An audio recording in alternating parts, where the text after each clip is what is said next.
మరో 30 సంవత్సరాలు ఏళ్తామని కూడా ఈ సందర్భంగా కూడా మరి గట్టిగా కూడా చెప్తాను.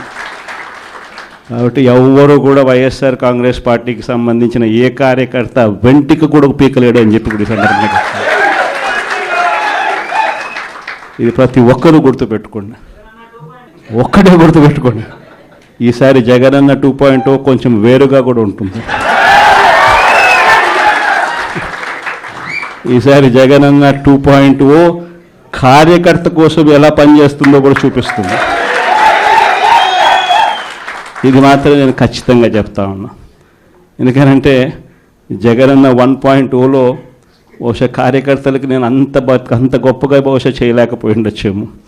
ప్రతి పథకము ప్రతి విషయంలోనూ కూడా మొట్టమొదటిగా ప్రజలే గుర్తుకొచ్చారు. ప్రజలకు మంచి చేయడం కోసమే నా టైం కేటాయించా, నా తాపత్రయపడ్డ ప్రతి విషయంలోనూ దానికోసమే అడుగులు వేశా.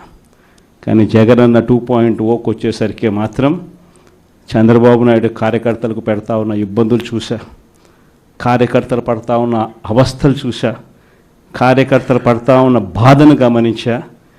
వీళ్ళ కోసం గట్టిగా మీ జగనన్న ఉంటాడని సందర్భంగా గట్టిగా చెప్తాను.